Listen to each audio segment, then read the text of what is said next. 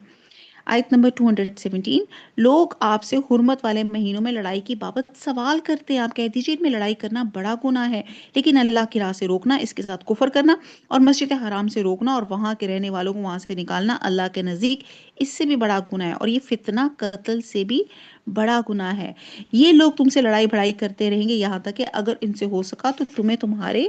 دین سے مرتد کر دیں، اور تم میں سے جو لوگ اپنے دین سے پلٹ جائیں اور اسی کفر کی حالت میں مریں، ان کے اعمال دنیاوی اور اخروی سب غارت ہو جائیں گے، یہ لوگ جہنمی ہوں گے اور ہمیشہ ہمیشہ جہنم میں رہیں گے۔ اب رجب، ذیقعد، ذی الحج اور محرم، یہ 4 مہینے زمانہ جاہلیت میں بھی حرمت والے سمجھے جاتے تھے، جن میں قتال اور جدال یعنی کہ لڑائی جھگڑا قتل سب منع تھا، تو اسلام نے ان کی حرمت کو برقرار رکھا۔ اور کہتے ہیں کہ نبی صلی اللہ علیہ وسلم کے زمانے میں ایک مسلمان فوجی دستے کے ہاتھوں ایک رجب کے مہینے میں کافر قتل ہو گیا اور بعد کافر قیدی بنا لیے گئے۔ مسلمانوں کے علم میں یہ نہیں تھا کہ رجب شروع ہو گیا ہے، تو کفار نے مسلمانوں کو تانے دینے شروع کر دیے، دیکھو یہ حرمت والے مہینے کی حرمت کا خیال نہیں رکھتے، جس پر یہ آیت نازل ہوئی اور فرمایا کہ یقیناً حرمت والے مہینے میں قتال بڑا گناہ ہے، لیکن حرمت کی دہائی دینے والوں کو اپنا من نظر نہیں آ رہا، خود وہ اس سے بھی بڑے جرائم کے مرتکب ہیں، یہ اللہ کے راستے سے اور مسجد حرام سے لوگوں کو روکتے ہیں اور وہاں سے مسلمانوں کو نکلنے پہ انہیں مجبور کر دیتے ہیں، پھر اس کے علاوہ کفر، شرک اور خود قتل سے بھی بڑا گناہ کرتے ہیں۔ اس لیے اگر مسلمان غلطی سے کوئی ایک آدھ اس طرح کچھ حرکت ان سے حرمت والے مہینے میں ہو جائے تو اس پہ واویلا کرنے کی بجائے ان کو اپنے نام اعمال دیکھ لینا چاہیے۔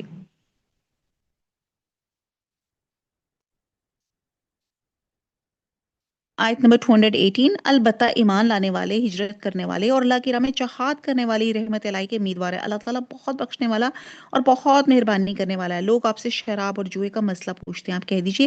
ان دونوں میں بہت بڑا گناہ ہے اور لوگوں کو اس سے دنیاوی فائدہ بھی ہوتا ہے، لیکن ان کا گناہ ان کے نفع سے بہت زیادہ ہے۔ آپ سے یہ بھی دریافت کرتے ہیں کہ کیا کچھ خرچ کریں، تو آپ کہہ دیجئے حاجت سے زائد چیز، کل العفو۔ اللہ تعالیٰ اس طرح اپنے کام صاف صاف تمہارے لیے بیان کرتا ہے تاکہ تم سوچ سمجھ لو۔ اب پھر یہاں بار بار پھر بتایا جا رہا ہے، ایک تو شراب کا بتایا گیا کہ یہ عقل کو ضائع کر دیتی ہے، بہت سے اس کے نقصانات ہیں، اور میڈیسن میں جو کچھ وہ لوگ الکوہل وغیرہ کو یوز کرتے ہیں تو وہ بہت تھوڑا سا اس کا جو ہے، لیکن اس کا گناہ زیادہ ہے۔ اور پھر یہاں پوچھا گیا کہ کیا کچھ خرچ کریں، تو ان شاء اللہ تعالیٰ اس کے ساتھ تھوڑی سی ڈیٹیل سے پھر میں آگے بات کروں گی۔ تو یہاں پہ دیکھیں کہ آپ کہہ دیجئے حاجت سے زائد چیز، یہ اتنی اس میں سائنس میڈیسن سب چیزیں آ جاتی ہیں، جو چیز آپ کی باڈی میں زیادہ ہوتی ہے وہ آپ کے لیے نقصان دہ ہوتی ہے، شوگر باڈی میں زیادہ ہو جائے تو ڈائبیٹک ہو جاتے ہیں، کوئی بھی چیز آپ کی جسم آپ کی پاس زیادہ ہو جائے تو وہ آپ کے لیے فتنہ بن جاتی ہے، تو اس لیے کہا جا رہا ہے جو کچھ زیادہ ہو اللہ کہ ہاں اس کو مطلب آپ اس کو تقسیم کر دیں۔ اور یہاں پہ نفاق کی جو ہے ترغیب دی گئی، اور اسے ایک تو زیر کفالت آدمیوں کی افراد کی خبر گیری اور ان کی ضروریات کو مقدم رکھنے کا حکم دیا گیا، دوسرا اس طرح خرچ کرنے سے بھی منع کیا گیا کہ کل کو تمہیں یا تمہارے اہل خاندان کو دوسرے کے آگے دست و سوال دراز کرنا پڑے، یعنی کہ ایک ماڈریٹ طریقے سے آپ نے خرچ کریں۔ 200 آیت نمبر 220، امور دینی اور دنیاوی کو اور تجھ سے یتیموں کے بارے میں بھی سوال کرتے ہیں، آپ کہہ دیجئے ان کی خیر خواہی بہتر ہے، تم اگر ان کا مال اپنے مال میں ملا بھی لو تو وہ تمہارے بھائی ہیں، بد نیت نیک نیت ہر ایک کو اللہ خوب جانتا ہے، اگر اللہ چاہتا تو تمہیں مشقت میں ڈال دیتا ہے، یقیناً اللہ تعالیٰ غلبے والا اور حکمت والا ہے۔ اور شرک کرنے والی عورتوں سے تا وقت ہے کہ وہ ایمان نہ لائیں تم نکاح نہ کرو، ایماندار لونڈی بھی شرک کرنے والی آزاد عورت سے بہت بہتر ہے، گو تمہیں مشقہ ہی اچھی لگے، اور نہ شرک کرنے والے مردوں کے نکاح میں اپنی عورتوں کو دو جب تک کہ وہ ایمان نہ لائیں، ایماندار غلام آزاد مشرک سے بہتر ہے، گو مشرک تمہیں اچھے لگے۔ یہ لوگ جہنم کی طرف بلاتے ہیں اور اللہ جنت کی طرف اور اپنی بخشش کی طرف اور اپنے حکم سے بلاتا ہے اور اپنی آیتیں لوگوں کے لیے بیان فرماتا ہے تاکہ وہ نصیحت حاصل کریں۔ یہاں پہ بتایا گیا ہے کہ اہل کتاب یعنی کہ یہودی یا عیسائی عورتوں سے نکاح کی اجازت قرآن نے دی ہے، البتہ کسی مسلمان عورت کا نکاح کسی اہل کتاب مرد سے نہیں کیا جا سکتا۔ اور نبی صلی اللہ علیہ وسلم نے فرمایا کہ عورت سے 4 وجوہات سے نکاح کیا جاتا ہے: مال، حسب نسب، حسن و جمال یا دین کی وجہ سے، اور تم دیندار عورت کا انتخاب کرو۔ یہ ایک حدیث کا مفہوم آپ کے ساتھ ہے۔ اور اسی طرح نبی صلی اللہ علیہ وسلم نے فرمایا کہ نیک عورت کو دنیا کی سب سے بہتر متاع قرار دیا گیا۔ دنیا کا بہترین متاع نیک عورت بیوی ہے۔ آیت نمبر 222، آپ سے حیض کے بارے میں سوال کرتے ہیں، کہہ دیجئے وہ گندگی ہے، حالت حیض میں عورتوں سے الگ رہو اور جب تک وہ پاک نہ ہو جائیں ان کے قریب نہ جاؤ۔ ہاں جب وہ پاک ہو جائیں تو ان کے پاس جاؤ جہاں سے اللہ تعالیٰ نے تمہیں اجازت دی ہے۔ اللہ توبہ کرنے والوں کو اور پاک رہنے والوں کو پسند فرماتا ہے۔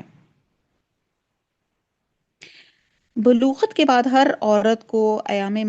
ماہواری میں جو خون آتا ہے اسے حیض کہتے ہیں، اور بعد دفعہ عادت کے خلاف بیماری کی وجہ سے جو خون آتا ہے اس کو استحاضہ کہتے ہیں۔ تو اس لیے دونوں کے تھوڑے سے احکامات جو ہیں وہ فرق ہے۔ تو بہرحال آگے چلتے ہیں۔ آیت نمبر 223 بڑی زبردست یہ آیت ہے۔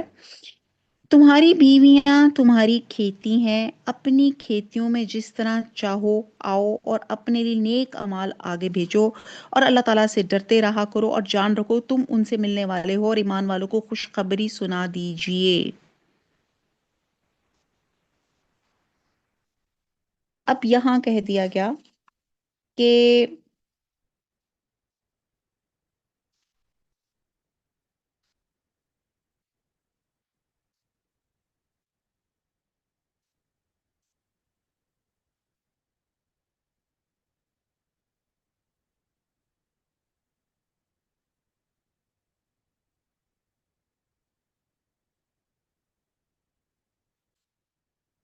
عورتیں تمہارے کھیتی ہیں، اس آیت میں عورت کو ایک کھیت سے تشبیہ دی گئی۔ بہت سی خواتین اس بات سے ناراض ہو جاتی ہیں کہ ہماری عزت کم کر دی گئی، ہمیں کھیت سے تشبیہ دی گئی۔ حالانکہ کھیت کی قدر کھیت والے سے پوچھیں، یعنی کہ جو لوگ لینڈ لارڈز ہوتے ہیں اور جن کے پاس زمینیں ہوتے ہیں ان سے پوچھیں کہ وہ زمین کی وجہ سے اپنے آپ کو کتنا خوش قسمت اور اپنے آپ کو کتنا پراؤڈ فیل کرتے ہیں۔ دنیا میں کہیں بھی زمین کی قیمت کمی نہیں ہوتی۔ آپ دیکھتے ہیں کہ کتنی آپ کی زمین کی قیمتیں بڑھتی جاتی ہیں، اور زمین ایک ایسی چیز ہے جس سے ہم سب آئے ہیں اور جس کی طرف ہم نے پلٹ کر جانا ہے۔ عورت بھی ماں کی حیثیت میں انسانی سکون کو جنم دیتی ہے، آپ دیکھتے ہیں۔ اور اب آپ دیکھیں کہ بچے جو ہیں پلٹ پلٹ کر ماں ہی کی طرف آتے ہیں۔ تو یہ جو مثال دی گئی ہے نا کہ عورت کھیت ہے، تو آپ دیکھیں کہ کوئی بھی کھیت کے ساتھ زیادتی نہیں کرتا۔ جس کے پاس کھیت فارمز یہ جو بھی لینڈز ہوتے ہیں وہ اس کو پروٹیکٹ کرتے ہیں، ان کو کیئر کرتے ہیں، ان کو دیکھ کر خوش ہوتے ہیں اور بتاتے ہیں کہ یہ ہمارے فارمز ہیں۔ تو شوہر کے لیے جو جو اس کی بیوی ہے بہت قیمتی ہوتی ہے، اس کا خوشی کا سبب ہوتی ہے، اور اسی طرح وہ اس کی حفاظت کرتا ہے، اپنی بیوی کی کیئر کرتا ہے۔ پھر کوئی بھی انسان اپنی زمین کو بنجر نہیں چھوڑتا، یعنی کہ عورت کو صرف ایک پروڈکٹ کے طور پہ یا اپنے فزیکل ہونے کے لیے استعمال نہیں کرتا، بلکہ وہ اس کے لیے یہاں پہ جو بڑا خوبصورت یہاں پہ نا کہ کہ اپنے لیے نیک اعمال آگے بھیجو۔ تو آپ یہ دیکھیں کہ یہاں پہ یہ بھی پتا چل گیا کہ آپ آگے مطلب بچے کی یہاں پہ بات کی جا رہی ہے کہ اللہ سبحانہ تعالیٰ نے اس خوبصورت رشتے کو مطلب یہ کہ بنجر نہیں چھوڑا، کہ یہاں سے پھر اولاد حاصل کرو۔ اور کسی بھی یعنی کہ آپ دیکھیں کہ جو خیز سر سب زمین پہ آپ جب چلتے ہیں، آپ صرف واک کر کے دیکھیں تو وہ آپ دیکھتے ہیں کہ وہ آپ کے پاؤں کے ساتھ جب انٹریکٹ ہوتی ہے وہ آپ کی زمین، تو کتنا آپ کے اندر ایک سرور اور ایک فریشنس آ جاتی ہے۔ تو یہاں پہ جس سے پیچھے کہا گیا شوہر اور بیوی ایک دوسرے کے لباس ہیں، اور وہیں ساتھ ہی سے خوشی اور سکون کا باعث بتایا گیا، اور یہاں بتایا گیا کہ تمہاری بیوی کے ساتھ جو تعلق ہے اس میں ایسی پابندی ہیں جو انسانی نفس پر بھاری ہیں۔ مطلب یہاں پہ جو ایک راستہ بھی بتایا گیا، تو آپ دیکھیں کہ وہ بھی یہی بتایا گیا کہ جہاں پہ آپ بیج ڈالتے ہیں، تو بہرحال تو یہاں پہ جس طرح آپ کسی باغ میں جاتے ہیں تو دل باغ باغ ہو جاتا ہے، تو اسی طرح اللہ سبحانہ تعالیٰ نے بڑی خوبصورت یہاں پہ ایک مثال دی کہ یہ، اور اگر میں اس کو کلیئرلی کچھ اور بتاؤں کہ جیسے جب قرآن نے عورت کو کھیتی قرار دیا تو اس کا صاف مطلب یہ ہے کہ صرف کھیتی کے استعمال کے لیے یہ کہا جا رہا ہے کہ اپنی کھیتوں میں جس طرح چاہو آؤ، اور یہ کھیتی جو ہے صرف فرج ہے نہ کہ دوبر ہے۔ اور بہرحال یہ غیر فطری فعل ہے کہ ایسے شخص کو جو اپنی عورت کی دوبر استعمال کرتا ہے ملعون قرار دیا گیا ہے۔ آیت نمبر 224، اور اللہ تعالیٰ کو اپنی قسموں کو اس طرح نشانہ نہ بناؤ کہ بھلائی اور پرہیزگاری اور لوگوں کے درمیان کی اصلاح کو چھوڑ بیٹھو، اللہ تعالیٰ سننے والا اور جاننے والا ہے۔ اللہ تمہاری ان قسموں پہ نہ پکڑے گا جو پختہ نہ ہو، ہاں اس کی پکڑ اس چیز پر ہے جو تمہارے دلوں کا فعل ہے، اللہ تعالیٰ بخشنے والا اور بردبار ہے۔ جو لوگ اپنی بیویوں سے تعلق نہ رکھنے کی قسمیں کھائیں ان کے لیے 4 مہینے کی مدت ہے، پھر اگر وہ لوٹ آئیں تو اللہ تعالیٰ بھی بخشنے والا مہربان ہے،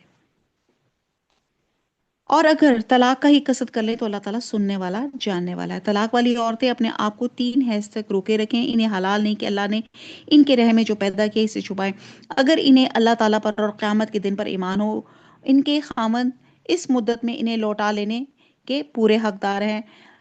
اگر ان کا ارادہ اصلاح کا ہو، اور عورتوں کے بھی ویسے ہی حق ہے جیسے ان پر مردوں کے ہیں، اچھائی کے ساتھ۔ ہاں مردوں کو عورتوں پر فضیلت ہے، اللہ تعالیٰ غالب ہے، حکمت والا ہے۔ بہرحال یہاں پہ طلاق وغیرہ کے قانون بیان کیے گئے ہیں، کیونکہ یہ بہت ایک لمبا، یعنی کہ جس کو کہتے ہیں ایک تفصیل طرف بات ہے کہ جو پہلی دوسری طلاق اور پھر کب رجوع کرنا اور آپ کی جو عدت ہے، یہ تمام اس چیز پر ہے۔ اب یہاں پہ ایک جو چیز بتائے گی کہ اللہ سبحانہ تعالیٰ نے جیسے پیچھے کہا گیا کہ عورتوں کو کہا گیا کہ وہ کھیتی ہیں، یہاں پہ اللہ تعالیٰ نے کہا ہاں مردوں کا عورتوں پر فضیلت ہے، اللہ تعالیٰ غالب ہے، حکمت والا ہے، یعنی کہ دونوں کے حقوق ایک دوسرے سے ملتے جلتے ہیں، لیکن یہاں پہ بتایا جا رہا ہے کہ مردوں کو جو ہے ایک فضیلت ہے، ایک درجہ حاصل ہے، کیونکہ گھر کی دنیا بھی ایک چھوٹی سی اسٹیٹ ہوتی ہے جس کا ایک ہیڈ ہوتا ہے اور باقی سب اس کے ممبرس ہوتے ہیں، بالکل اسی طرح جیسے کسی ملک کے اندر ایک سربراہ ہوتا ہے، اور کسی بھی شخص کے لیے ملک کا سربراہ ہونے کا مطلب یہی نہیں ہوتا کہ اس کی کہ باقی سب کی قدر و قیمت گھٹ گئی یا باقیوں کی کوئی حیثیت نہیں ہے یا کچھ ڈسکریمنیشن کی جا رہی ہے۔ یہ انتظامی ضرورت کے تحت ایک اتھارٹی دی جاتی ہے اور ساتھ حکم دیا جاتا ہے کہ معاملات باہم مشورے سے طے کیے جائیں، اور اس درجے کا مطلب یہ نہیں ہے کہ مرد کو ڈکٹیٹر بنا دیا گیا ہے یا وہ اپنی مرضی جو مرضی کرے، اور یہاں تک ہے کہ دودھ پلانے تک چھڑانے تک ہر معاملے میں اس کو مشورے کا پابند بنایا گیا ہے۔ معاملات کو گھر کے معاملات کو بھی مشورے سے طے کرو۔ تو بہرحال یہ اللہ تعالیٰ کی میں کہتی ہوں مہربانی ہے، وہ کہتے ہیں نا everyone's responsibility is no responsibility, تو پھر کہا جا رہا ہے اسی لیے کہ اسائن ریسپانسبلٹیز، تو اور وہ اس کرنے سے پروگرس زیادہ ہوتی ہے۔ تو یہ اللہ تعالیٰ کا ایک قسم کا میں یہ کہتی ہوں کہ ہمارے پہ احسان ہے کہ مردوں کو ایک درجہ بلند رکھا ہوا ہے، اور ہمیں کفیل ان کو مردوں کو کفیل بنایا ہوا ہے۔ عورت، یہ بہت ایک لمبی ڈیبیٹ ہے، اگر آپ اس پہ بات کریں تو بہرحال اس کے فائدے بہت ہیں۔ اللہ تعالیٰ عورت اپنی مرضی سے کمائی اس کی اپنی ہے، لیکن مرد کو کفیل بنایا ہوا ہے، اس کی ذمہ داری ہے کہ اس نے فیملی کو سپورٹ کرنا ہے۔ آیت نمبر 229، یہ طلاقیں 2 مرتبہ ہیں، پھر یا تو اچھائی سے روکنا ہے یا عمدگی کے ساتھ چھوڑ دینا ہے، وہ تمہیں حلال نہیں کہ تم نے انہیں جو دے دیا ہے اس میں سے کچھ بھی لے لو۔ ہاں یہ اور بات ہے کہ دونوں کو اللہ کی حدیں قائم نہ رکھ سکنے کا خوف ہو، اس لیے اگر تمہیں ڈر ہو کہ دونوں اللہ کی حدیں قائم نہ رکھ سکیں گے تو عورت رہائی پانے کے لیے کچھ دے ڈالے، اس میں دونوں پر گناہ نہیں، یہ اللہ کی حدود ہیں، خبردار ان کے آگے نہ بڑھنا، اور جو لوگ اللہ کی حدود سے تجاوز کر جائیں وہ ظالم ہیں۔ بہرحال یہاں پہ خلا کا بھی بیان ہے کہ عورت خاوند سے علیحدگی کرنا چاہے تو وہ خاوند عورت سے، یعنی کہ اس صورت میں خاوند عورت سے اپنا دیا ہوا مہر واپس لے سکتا ہے، اور بہرحال عورت بغیر کسی معقول عذر کے خاوند سے علیحدگی نہیں کہ طلاق کا مطالبہ نہ کرے، اگر ایسا کرے گی تو نبی صلی اللہ علیہ وسلم نے ایسی عورتوں کے لیے سخت وعید بیان کی کہ وہ جنت کی خوشبو تک نہیں پائیں گی، یہ ابن کثیر میں ہے۔ آیت نمبر 230، پھر اگر اس کو طلاق دے دے تو اب اس کے لیے حلال نہیں کہ جب تک وہ عورت اس کے سوا دوسرے سے نکاح نہ کرے، پھر اگر وہ بھی طلاق دے دے تو ان دونوں کو میل جول کر لینے میں کوئی گناہ نہیں، بشرطے کہ یہ جان لے اللہ کی حدوں کو قائم رکھ سکیں، اللہ تعالیٰ کی حدود ہیں جنہیں وہ جاننے والوں کے لیے بیان فرما رہا ہے۔ تو بہرحال یہاں پہ بتایا جا رہا ہے کہ ایک طلاق کے بعد بھی رجوع کیا جا سکتا ہے، دوسری طلاق کے بعد بھی رجوع کیا جا سکتا ہے، اور تیسری کے بعد یقینی طلاق ہو جاتی ہے، اور اس میں پھر ایک صورت یہاں پہ حلالہ کی بیان کی گئی ہے، اور اس میں یہ ہے کہ وہ عورت کسی اور جگہ نکاح کر لے اور دوسرا خامت اپنی مرضی سے اسے طلاق دے دے یا وہ فوت ہو جائے تو اس کے بعد وہ جو عورت ہے وہ اپنے پہلے والے خاوند کے ساتھ تب وہ نکاح کر سکتے ہیں، اور بہرحال آئی ایم سوری ٹو سے اس کو تو بہت ڈراماٹائز کر دیا گیا ہے، اور پتہ نہیں اس کے کیا کیا چیزیں کر دیا گیا۔ کہتے ہیں کہ حضور صلی اللہ علیہ وسلم نے فرمایا تھا کہ حلالہ کرنے والے اور کروانے والے دونوں پر لعنت ہے، اور حلالہ کے غرض سے کیا گیا نکاح نکاح نہیں ہے، زناکاری ہے۔ تو بہرحال یہ تو بتائی جا رہا ہے کہ یعنی کہ نکاح یعنی کہ وہ عورت دوسری شادی ہی حلالہ کے پوائنٹ آف ویو سے کی جائے تو یہ اس کی وعید یہاں پہ میں نے آپ کے ساتھ جو ہے بیان کی ہے۔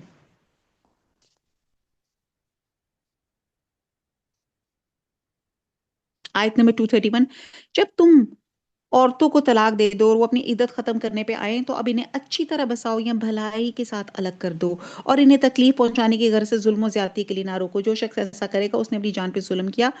تم اللہ کے احکام کو ہنسی کھیل نہ بناؤ، اللہ کا احسان جو تم پر ہے یاد کرو، اور جو کچھ کتاب و حکمت اس نے نازل فرمائی جس سے تمہیں نصیحت کر رہا ہے اسے بھی، اور اللہ تعالیٰ سے ڈرتے رہا کرو، اور جان رکھو اللہ تعالیٰ ہر چیز کو جانتا ہے۔ اب یہاں پہ پھر امپورٹنس جو دی جا رہی ہے ام، کہ کہ ان کو بساؤ تو اچھی طرح بساؤ، اور اگر الگ کرو تو بھی اچھی طرح سے الگ کرو،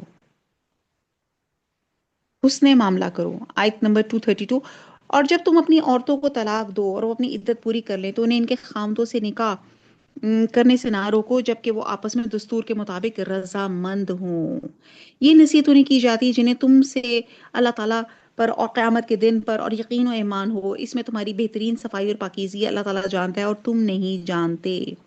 اس میں متعلقہ عورت کی بابت ایک تیسرا حکم دیا جا رہا ہے کہ عدت گزرنے کے بعد، پہلی یا دوسری طلاق کے بعد، اگر سابق خامند بیوی رضامندی سے دوبارہ نکاح کرنا چاہیں تو انہیں مت روکو۔ نبی صلی اللہ علیہ وسلم کے زمانے میں ایک ایسے ہی واقعہ ہوا تو عورت کے بھائی نے انکار کر دیا، جس پہ یہ آیت اتری، اور اسے ایک تو یہ معلوم ہوا کہ عورت اپنا نکاح نہیں کر سکتی بلکہ اس کے نکاح کے لیے ولی کی اجازت اور رضامندی ضروری ہے، اور جس عورت نے ولی کی اجازت کے بغیر نکاح کر لیا پس اس کا نکاح باطل ہے، اس کا نکاح باطل ہے، اس کا نکاح باطل ہے، یہ بھی ایک حدیث کا مفہوم ہے۔ اور عورت کی ولی بھی جو ہے عورت پہ جبر کرنے کی ان کو اجازت نہیں ہے، یعنی کہ یہ بھی آپ سمجھ لیں عورت کی مرضی کے ساتھ اس کی رضامندی کے ساتھ نکاح ہوتا ہے۔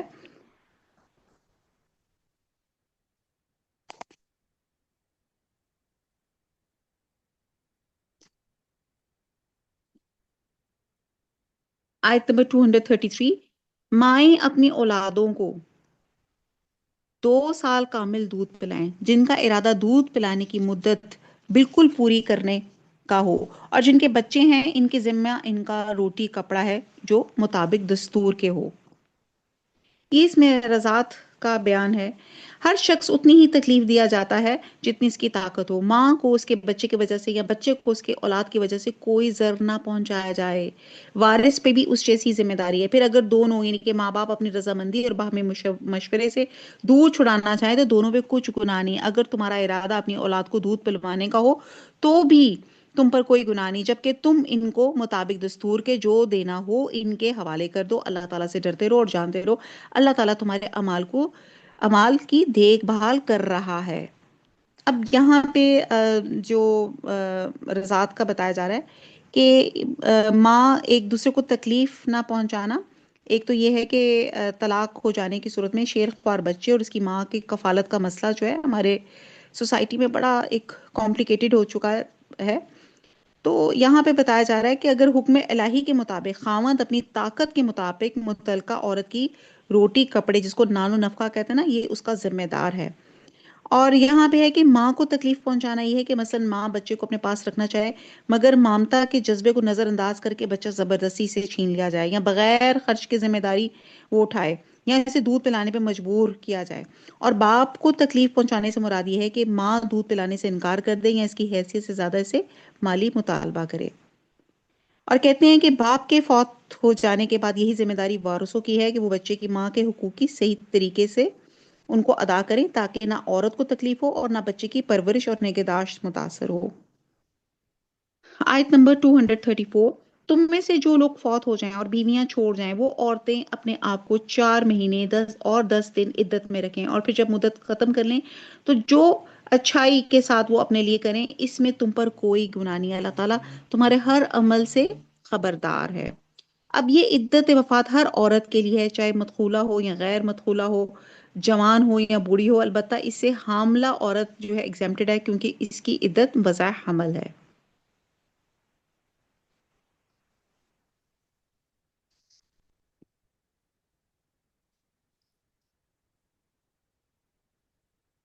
آیت نمبر 235. تم پر اس میں کوئی گناہ نہیں کہ تم اشارتاً کنایتاً ان عورتوں سے نکاح کی بابت کہو یا اپنے دل میں پوشیدہ ارادہ کرو. اللہ تعالیٰ کو علم ہے کہ تم ضرور ان سے ذکر کرو گے لیکن تم ان سے پوشیدہ وعدے نہ کر لو. ہاں یہ اور بات ہے کہ تم بھلی بات کرو اور عقد نکاح جب تک کہ عدت ختم نہ ہو جائے پختہ نہ کرو. جان رکھو اللہ تعالیٰ تمہاری دلوں کی باتوں کا بھی علم ہے اور تم اس سے خوف کھاتے ہو. اور یہ بھی جان رکھو اللہ تعالیٰ بخشش اور حلم والا ہے. آیت نمبر 236. اگر تم عورتوں کو بغیر ہاتھ لگائے اور بغیر مہر مقرر کیے طلاق دے دو تو بھی تم پر کوئی گناہ نہیں. ہاں انہیں کچھ نہ کچھ فائدہ دو خوشحال اپنے انداز سے اور تنگ دست اپنی طاقت کے مطابق دستور کے مطابق اچھا فائدہ دیں. بھلائی کرنے والوں پر یہ لازم ہے. آیت نمبر 237. اگر تم عورتوں کو اس سے پہلے طلاق دے دو کہ تم نے انہیں ہاتھ لگایا ہو اور تم نے ان کا مہر بھی مقرر کر دیا ہو تو مقررہ مہر کا آدھا مہر دے دو. اور یہ اور بات ہے کہ وہ خود معاف کر دے یا وہ شخص معاف کر دے جس کے ہاتھ میں نکاح کی گرہ ہے. یعنی کہ اس کا مراد خامند ہے کیونکہ نکاح کی گرہ اس کو توڑنا باقی رکھنا اس کے ہاتھ میں ہے. تمہارا معاف کر دینا تقوی سے بہت نزدیک ہے اور آپس کی فضیلت و بزرگی کو فراموش نہ کرو. یقیناً اللہ تعالیٰ تمہارے اعمال کو دیکھ رہا ہے. یہ انشاءاللہ تعالیٰ ہم ضرور یہ طلاق اور آفٹر رمضان ہماری سورہ طلاق ہی ہے اس میں بہت ڈیٹیل سے تمام مسئلوں کو تفسیر کے ساتھ ہم پڑھیں گے انشاءاللہ تعالیٰ. آیت نمبر 238. نمازوں کی حفاظت کرو. حافظوا علی الصلاۃ والصلاۃ الوسطی. بالخصوص درمیان والی نماز کی اور اللہ تعالیٰ کے لیے باادب کھڑے رہا کرو. درمیان والی نماز سے مراد عصر کی نماز ہے جس کو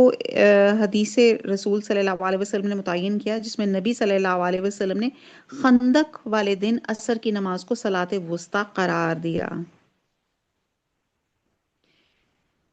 آیت نمبر 239. اگر تمہیں خوف ہو تو پیدل ہی سے یا سوار ہی صحیح. ہاں جب امن ہو جائے تو اللہ کا ذکر کرو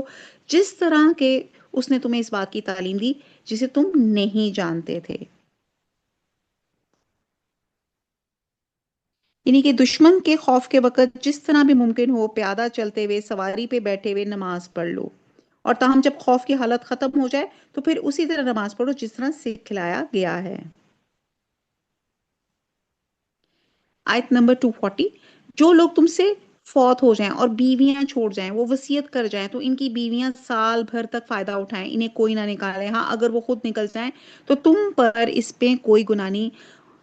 جو وہ اپنے لیے اچھائی سے کرے، اللہ تعالیٰ غالب اور حکیم ہے۔ طلاق والیوں کو اچھی طرح فائدہ دینا پرہیزگاروں پہ لازم ہے۔ اللہ تعالیٰ اسی طرح اپنی آیتیں تم پہ ظاہر فرما رہا ہے تاکہ تم سمجھو، کیا تم نے نہیں دیکھا کہ جو ہزاروں کی تعداد میں تھے اور موت کی ڈر کے مارے اپنے گھروں سے نکل کھڑے ہوئے تھے، اللہ تعالیٰ نے انہیں فرمایا تھا مر جاؤ، پھر انہیں زندہ کر دیا۔ بے شک اللہ تعالیٰ لوگوں پہ بڑا فضل والا ہے، لیکن اکثر لوگ ناشکرے ہیں۔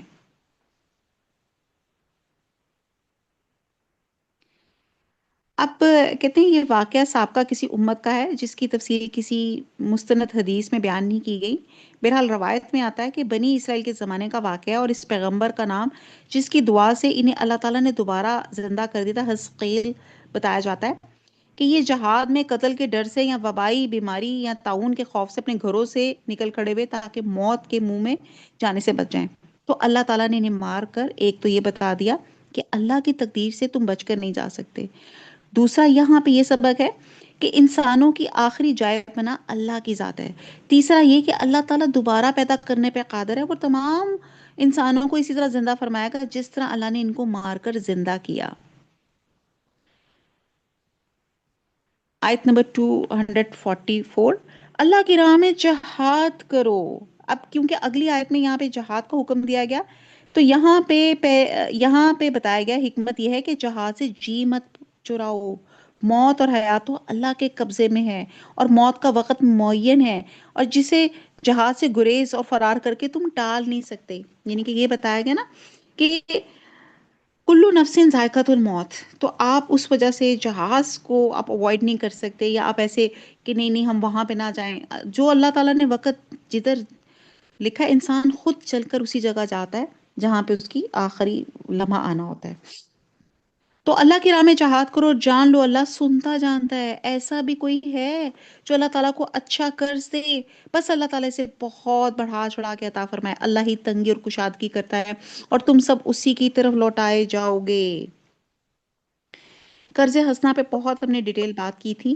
تو قرض حسنہ سے مراد ہے اللہ کی راہ میں اور جہاد میں مال خرچ کرنا، یعنی کہ جان کی طرح مالی کا قربانی دینے میں بالکل تعامل مت کرو، اور رزق کی کشادگی اور کمی بھی اللہ کے اختیار میں ہے، اور وہ دونوں طریقے سے تمہاری آزمائش کرتا ہے، کبھی رزق میں کمی کر کے اور کبھی اس میں فراوانی کر کے۔ پھر اللہ کی راہ میں خرچ کرنے سے کمی تو نہیں ہوتی، اللہ تعالیٰ اس میں کئی گنا اضافہ کرتا ہے، کبھی ظاہری طور پہ، کبھی مانوی طور پہ، کبھی روحانی طور پہ اس پہ برکت ڈال دیتا ہے، اور آخرت میں تو یقیناً اس کا بہت، جس کو کہتے ہیں نا اضافہ جو ہے وہ حیران کن اور بہت ہے، بہت ڈیٹیل ہے کہ کس طرح آپ ایک بیج جو ہے آپ زمین پہ ڈالتے ہیں تو کس طرح اس بالی سے کس طرح 100 بالیاں نکلتی ہیں، اور یہ بہت ملٹیپلیکیشن آپ کے ریوارڈ کی ہو جاتی ہے، یعنی کہ اچھا عمل اللہ کے لیے، اللہ کے بندوں کو مدد کرنا، اللہ تعالیٰ نے کہا کہ یہ میرے پہ قرض ہے، ایسے بندے کو میں بڑھا چڑھا کے دوں گا، سبحان اللہ۔ اب یہ قرآن میں لکھا ہے، تو کوشش کریں، کیونکہ عرش کے سائے تلے 7 لوگ ہوں گے، ان میں سے ایک وہ شخص ہوگا جس نے دائیں ہاتھ سے دیا اور بائیں ہاتھ کو نہ پتا چلا۔ تو اس رمضان میں کوشش کریں کہ ایک ایسے بندے کی سیکرٹلی مدد کرنے کی جس کو آپ کے علاوہ اللہ کے، اور اللہ تو جانتے ہی ہے، کوئی اور نہ جانتا ہو، تاکہ ہم اس عرش کے سائے تلے آ سکے۔ آیت نمبر 246، کیا آپ نے حضرت موسیٰ علیہ السلام کے بعد بنی اسرائیل کی جماعت کو نہیں دیکھا جنہوں نے اپنے پیغمبر سے کہا کہ کسی کو ہمارا بادشاہ بنا دیجئے تاکہ ہم اللہ کی راہ میں جہاد کریں؟ پیغمبر نے کہا ممکن ہے جہاد فرض ہو جانے کے بعد تم جہاد نہ کرو، انہوں نے کہا بھلا ہم اللہ کی راہ میں جہاد کیوں نہ کریں گے، ہم تو اپنے گھروں سے اجاڑے گئے ہیں اور بچوں سے دور کر دیے گئے ہیں، اور پھر جب ان پہ جہاد فرض ہوا تو سوائے تھوڑے لوگوں کے سب پھر گئے، اللہ تعالیٰ ظالموں کو خوب جانتا ہے۔ اور انہیں ان کے نبی نے فرمایا کہ اللہ تعالیٰ نے طالوت کو تمہارا بادشاہ بنا دیا ہے، تو کہنے لگے بھلا اس کی ہم پر حکومت کیسے ہو سکتی ہے، اس سے تو بہت حقدار بادشاہ کے ہم ہیں، اس کو تو مالی کشادگی بھی نہیں کی دی گئی۔ نبی نے فرمایا سنو اللہ تعالیٰ نے اس کو تم پر برگزیدہ کیا ہے، اسے علمی اور جسمانی برتری بھی عطا فرمائی ہے۔ بات یہ ہے کہ اللہ تعالیٰ جس سے چاہے اپنا ملک دے، اللہ تعالیٰ کشادگی والا اور علم والا ہے۔ ایکچولی نبی کی موجودگی میں بادشاہ مقرر کرنے کا مطالبہ بادشاہ کے جواز کی دلیل ہے، کیونکہ اگر بادشاہ جائز ہی نہ ہوتی تو اللہ تعالیٰ اس مطالبے کو رد فرماتے، لیکن اللہ تعالیٰ نے اس معاملے کو رد نہیں فرمایا، بلکہ طالوت کو ان کے لیے بادشاہ مقرر کر دیا۔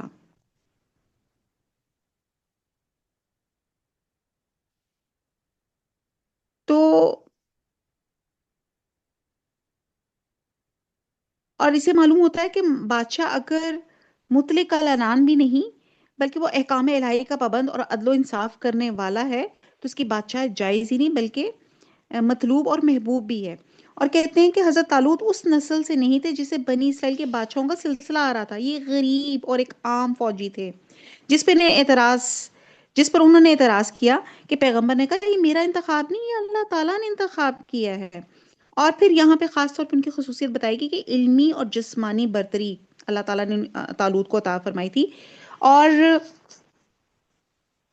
اللہ تعالیٰ اپنے منصب کے لیے جس کو چاہتا ہے وہ چنتا ہے، وہ حکیم ہے، وہ دانا ہے، وہ جانتا ہے کہ بادشاہت کا مستحق کون ہے اور کون نہیں ہے۔ اور جب انہوں نے بتایا کہ یہ تقرری یعنی کہ یہ اپوائنٹ جو ہے اللہ تعالیٰ نے کیا ہے،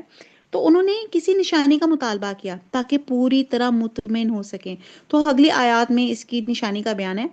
کہ آیت نمبر 248 میں ان کے نبی نے انہیں پھر کہا کہ اس کی بادشاہت کی ظاہری نشانی یہ ہے کہ تمہارے پاس وہ صندوق آ جائے گا جس میں تمہارے رب کی طرف سے دل جمی ہے اور آل موسیٰ اور آل ہارون کا بقیہ ترکہ ہے، فرشتے اسے اٹھا کر لائیں گے، یقیناً یہ تمہارے لیے کھلی دلیل ہے اگر تم ایماندار ہو۔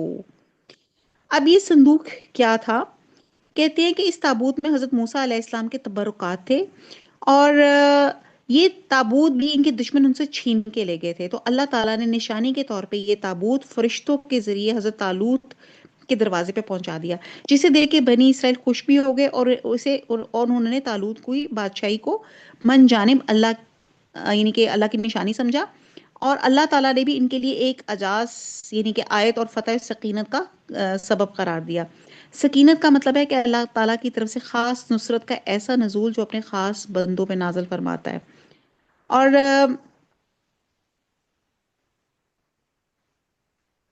بہرحال یہ اللہ تعالیٰ نے نشانی دی کہ اس طرح ان لوگوں نے طالوت کو جو تھا اپنا بادشاہ مان لیا۔ آیت نمبر 249، جب حضرت طالوت لشکروں کو لے کے نکلے تو کہا سنو اللہ تعالیٰ تمہیں ایک نہر سے آزمانے والا ہے۔ یہ نہر اردن اور فلسطین کے درمیان میں ہے۔ جس نے اس میں سے پانی پی لیا وہ میرا نہیں، اور جو اسے نہ چکے وہ میرا ہے۔ ہاں یہ اور بات ہے کہ اپنے ہاتھ سے ایک چلو بھر لے، لیکن سوائے چند کے باقی سب نے وہ پانی پی لیا۔ حضرت طالوت مومنین سمیت جب نہر سے گزر گئے تو وہ لوگ کہنے لگے آج تو ہمیں طاقت نہیں کہ جالوت اور اس کے لشکروں سے لڑے، لیکن اللہ تعالیٰ کی ملاقات پہ یقین رکھنے والوں نے کہا بسا اوقات چھوٹی اور تھوڑی سی جماعت بڑی اور بہت سی جماعتوں پہ اللہ کے حکم سے غلبہ پا لیتی ہیں۔ اللہ تعالیٰ صبر والوں کے ساتھ ثابت قدمی دے اور قوم کفار پر ہماری مدد سوری اللہ تعالیٰ صبر والوں کے ساتھ ہے، سوری یہ میں تو بہرحال یہاں پہ بتایا جا رہا ہے کہ اطاعت امیر ہر حال میں ضروری ہے، جیسے غزوہ احد میں حضور صلی اللہ علیہ وسلم نے فرمایا تھا کہ چوٹی سے نیچے نہیں اترنا، تو یہاں پہ بھی بتایا جا رہا ہے کہ جو آپ کا لیڈر ہے نا اس کو اوبے کرنا بہت ضروری ہے۔ تو یہاں پہ بھی جو طالوت تھے انہوں نے کہا تھا کہ یہ ایک پانی ہے، یہ اس میں صرف اتنا پینا۔ اب یہ تاکہ وہ آپ کو پتا ہے کہ جب آپ بہت زیادہ پی لیں، جیسے رمضان میں آپ جیسے روزہ افطاری کے وقت آپ بہت زیادہ آپ پی لیں تو آپ دیکھتے ہیں کہ آپ کا اندر سے کتنا وہ عجیب سا باڈی محسوس کر رہی ہوتی ہے، آپ طبیعت خراب ہونا شروع ہو جاتی ہے، آپ کی ایفیشنسی لو ہونا شروع ہو جاتی ہے۔ تو بہرحال یہ ایک یہ ضروری تھا کہ فوجی اس دوران بھوک پیاس اور جو ہے بہت صبر اور حوصلے سے برداشت کریں۔ چنانچہ ان کی تربیت اور امتحان کے لیے طالوت نے کہا انہیں کہ نہر پہ تمہاری پہلی آزمائش ہوگی، جس نے پانی پی لیا اس کا مجھ سے کوئی تعلق نہیں ہوگا، لیکن اس وارننگ کے باوجود اکثریت نے پانی پی لیا۔ اور ان کی تعداد مفسرین نے مختلف اقوال نقل کی ہیں، اس طرح نہ پینے والوں کی تعداد 313 بتائے گی جو اصحاب بدر کی تعداد ہے۔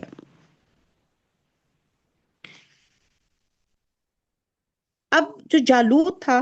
یہ اپوزٹ قوم کا، ان کا دشمنوں کے قوم کا کمانڈر تھا، سربراہ تھا، جسے طالوت اور ان کے رفقا کا مقابلہ تھا، اور یہ قوم عمالقہ تھی جو اپنے وقت کی بڑی جنگجو اور بہادر قوم سمجھا جاتی تھی۔ اور اگر آپ دیکھا جائے تو مادی اسباب کے ساتھ ساتھ آپ کے لیے، ایک مسلمان کے لیے ایمان سٹرونگ ہونا بہت ضروری ہے، کیونکہ جب ایمان سٹرونگ ہوتا ہے تو مدد آتی ہے۔ جیسے غزوہ بدر پہ بھی 313 لوگ تھے، 1000 کفار تھے، لیکن ایمان کی وجہ سے اللہ تعالیٰ نے مدد فرمائی تھی۔ تو اسی طرح آگے چلتے ہیں اور واقعہ دیکھتے ہیں کیا ہوا۔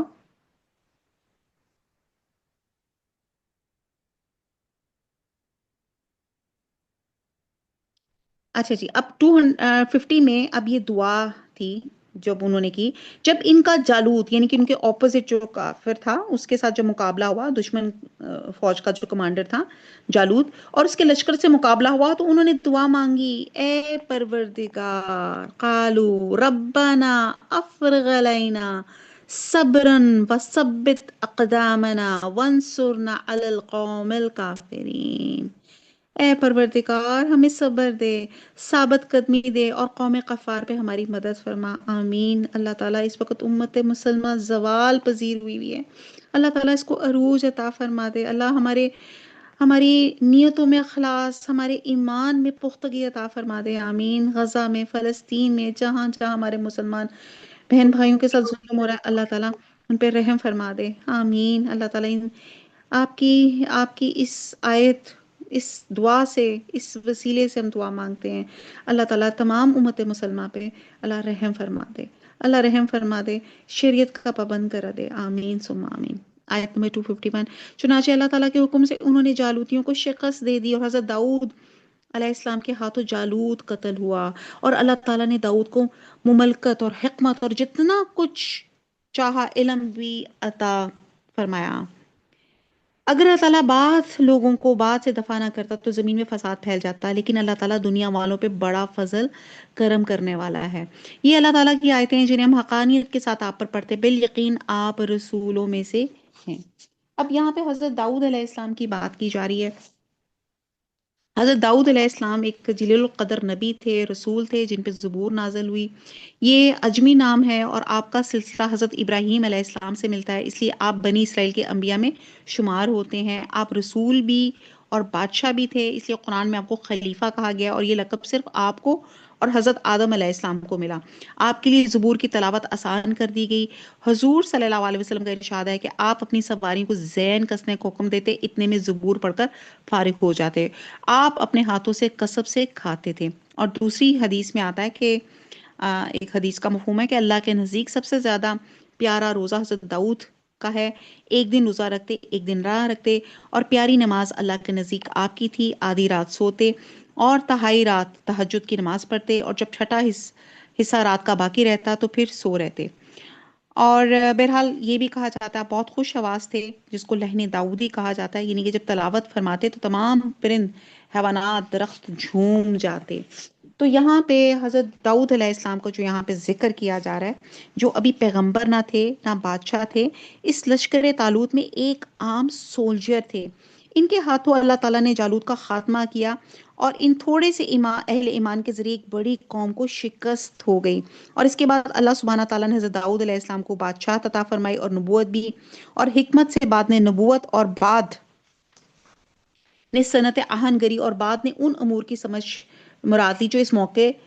جنگ پر اللہ تعالیٰ کی مشیت اور ارادے سے فیصلہ کن ثابت ہوئی۔ اور آخر میں اس پارہ نمبر 2 کے آخر میں ایک سنت الہی کا بیان ہے کہ وہ انسانوں کے ایک ہی گروہ کے ذریعے سے دوسرے انسانی گروہ کے ظلم اور اقتدار کا خاتمہ فرماتا ہے۔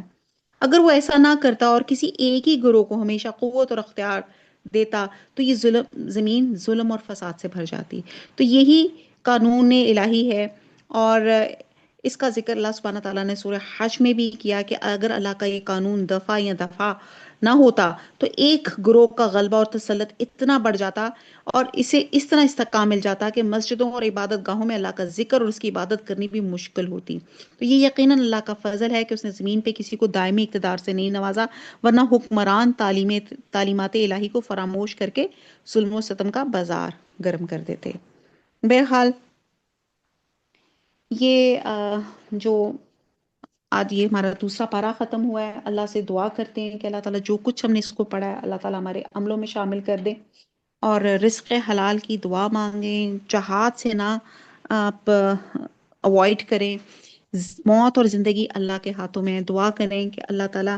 ایسی زندگی جی جائیں کہ اللہ ہم سے راضی ہو جائے۔ وما علینا الا البلاغ، سبحانک اللہم و بحمدک، نشہد لا الہ الا انت، نستغفرک و نتوب الیک۔ السلام علیکم ورحمۃ اللہ وبرکاتہ۔